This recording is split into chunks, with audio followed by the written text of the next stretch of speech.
Halo Sobat Lifestyle One, kembali lagi bersama saya Dr. Richard Suwandi, spesialis penyakit dalam Omni Hospital Pekayon.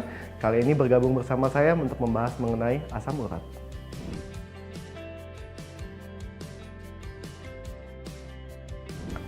Asam urat sendiri sebenarnya adalah produk metabolisme protein yang disebut juga proteinnya itu purin namanya. Nah, kalau penyakit yang berhubungan dengan asam urat itu dibagi dua. Ada yang disebut penyakit asam urat tinggi, di mana hanya ada peningkatan kadar asam urat dalam darah, tapi tidak ada gejala sama sekali. Atau disebut juga dengan serangan asam urat atau GOUT. Nah, kalau serangan asam urat adalah asam urat ini masuk ke dalam sendi dan menimbulkan serangan dalam bentuk pembengkakan sendi.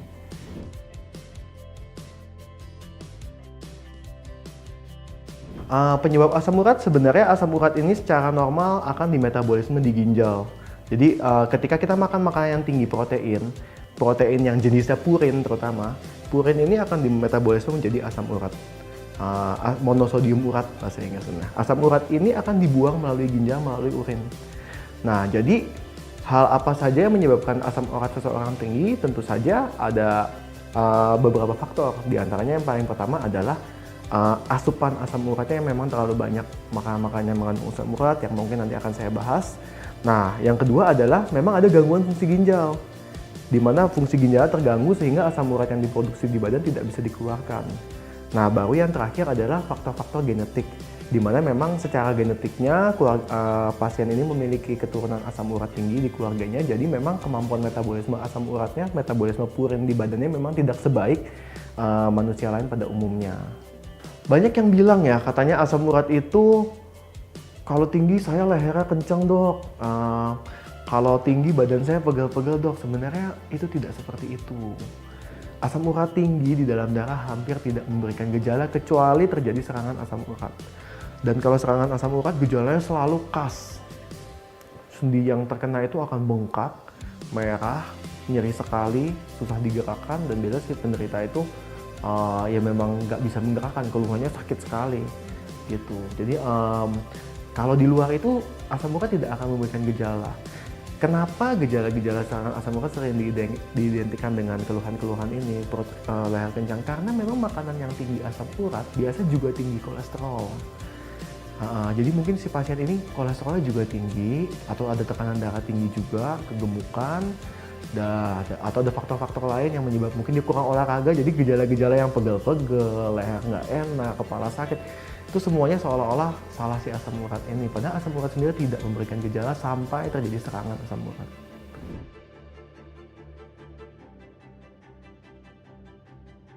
Penyebab yang kita sebut, nah ini yang disebut dengan serangan asam urat adalah deposit dari kristal-kristal asam urat di dalam darah. Dia akan masuk ke dalam sendi, dan di dalam sendi dia akan menimbulkan reaksi radang. Karena kristal asam urat ini kalau kita lihat secara mikroskopis bentuknya seperti jarum, benar-benar seperti jarum. Jadi bayangkan ketika jarum ini masuk ke dalam sendi dan sendi ini kita pakai untuk digerakkan, dia akan membuat iritasi di mana-mana dan akan menjadi bengkak sendi yang hebat. Nah, itulah definisi asam urat yang sebenarnya, serangan asam urat. Pada prinsipnya serangan asam urat itu ya tentu saja biasa terjadi pada pasien yang asam uratnya tinggi umumnya. Nah, namun bisa juga pada pasien yang asam uratnya sudah terkontrol, namun memang dia sudah sempat ada riwayat asam urat tinggi dan dia melakukan aktivitas-aktivitas yang merangsang si asam urat di dalam sendi ini. Jadi seseorang yang asam uratnya yang asam uratnya tinggi, dia pasti ada kandungan asam urat di darah dan di dalam sendi. Di dalam sendi, kristalnya ini kita bilang dorman, dia tenang, dia tidak oleh daya tahan tubuh kita dia distabilkan sehingga dia tidak menimbulkan reaksi apapun. Tapi katakanlah si pasien ini melakukan aktivitas fisik yang berlebihan, misalnya hiking, banyak jalan, atau high sport impact, main futsal, bulu tangkis. Nah, di dalam sendi ini kan jadi ada stres ya, ada impact yang besar. Nah, si kristal ini akan menimbulkan reaksi yang tadinya dia stabil, dia akan menjadi tidak stabil dan akan menimbulkan serangan asam urat. Itu yang kemungkinan pertama. Jadi memang karena ada aktivitas fisik dari seseorang yang punya asam urat tinggi, makanya dia serangan. Yang kedua tentu saja, apabila orang yang sudah asam urat tinggi ini memiliki asupan asam urat yang banyak, mungkin dia makan seafood, mungkin dia makan makanan yang melinjo, tinggi-tinggi asam urat itu, nah itu menyebabkan peningkatan asam urat di dalam darah, kan asam uratnya akan diserap dari usus di dalam darah. Nah, ketika badan tidak bisa membuang asam urat yang berlebih dalam darah, ya dia akan simpan ke dalam sendi. Asupan asam urat baru ke dalam sendi ini yang menimbulkan reaksi peradangan di dalam sendi si pasien.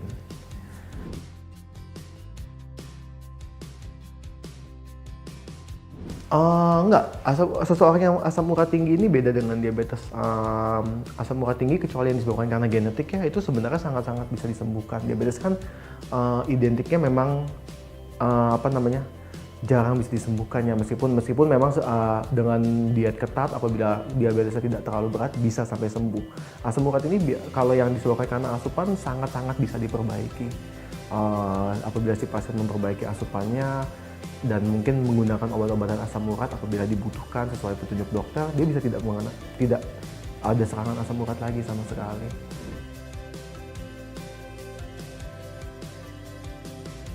Kalau untuk faktor genetik yang pasien asam urat genetik itu banyak. Saya waktu itu pernah ketemu pasien saya, laki-laki usia muda, pola makannya baik, asam uratnya 20. Dan ternyata memang di riwayat keluarga sebelumnya memang asam uratnya selalu tinggi. Nah, kalau yang sudah seperti ini, karena secara genetik dia sudah memiliki gangguan untuk metabolisme asam uratnya, ya dia harus mendapatkan obat-obatan terus seumur hidupnya untuk mengendalikan asam uratnya.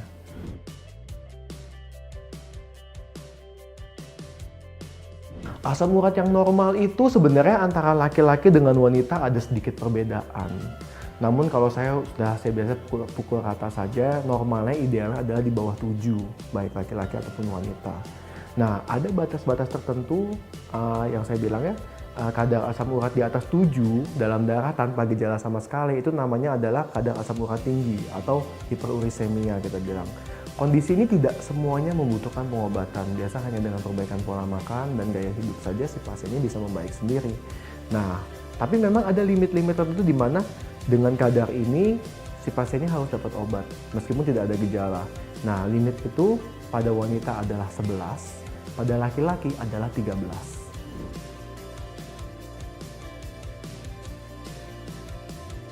Persamaan asam urat dan rematik adalah sama-sama menyerang sendi. Dan persamaannya sampai situ saja. Rematik sendiri adalah sebenarnya banyak sekali ya penyebabnya, tapi di sini yang saya asumsikan adalah radang sendi karena usia ya. Jadi pada sendi-sendi rematik ini biasa selalu terkena bisa sendi-sendi kecil atau sendi lutut.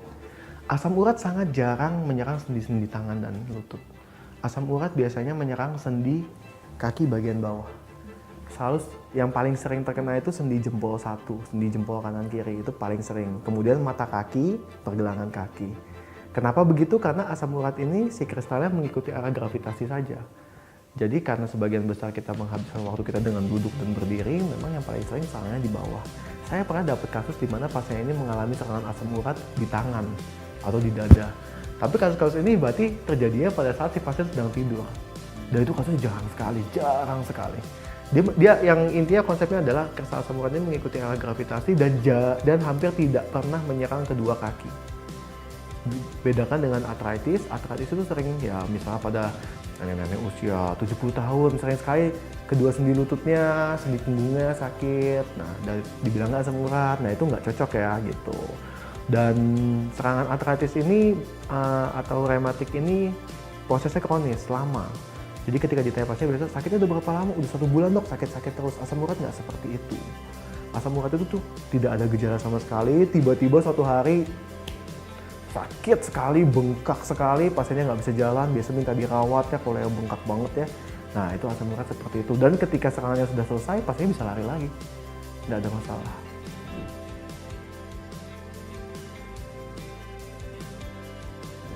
Tentu saja karena asam urat ini sangat erat hubungannya dengan fungsi ginjal, lebih banyak terkena pada yang usia tua. Karena makin tua itu makin jelek fungsi ginjalnya. Itu sesuatu sudah kodratnya, memang sudah semua manusia yang semakin usia tua fungsi ginjalnya pasti semakin turun perlahan-lahan, baik dia dengan pola hidup seperti apapun. Nah yang kedua tentu saja pada pasien-pasien yang obes atau kegemukan.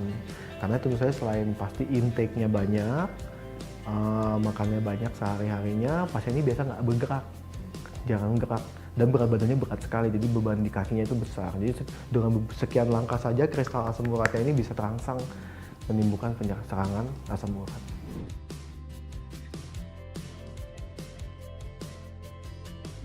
Yang paling sering karena makanan. Memang ada penyakit-penyakit lain yang menyembuhkan gangguan asam urat, ini sangat spesifik sekali ya. Tapi yang Sobat Life One perlu ketahui mungkin hanya gangguan ginjal untuk saat ini. Memang ada penyakit-penyakit lain seperti penyakit leukemia. Penyakit leukemia itu asam uratnya tinggi. Tapi untuk dijelaskan saya di sini mungkin sangat-sangat agak terlalu detail ya. Dan penyakit-penyakit kanker-kanker tertentu, penggunaan obat-obatan hormonal atau obat-obatan tertentu itu memang bisa meningkatkan kadar asam urat secara tidak langsung, tapi karena itu sangat spesifik sekali mungkin diskusi sama dokter aja kalau misalnya lebih tahu.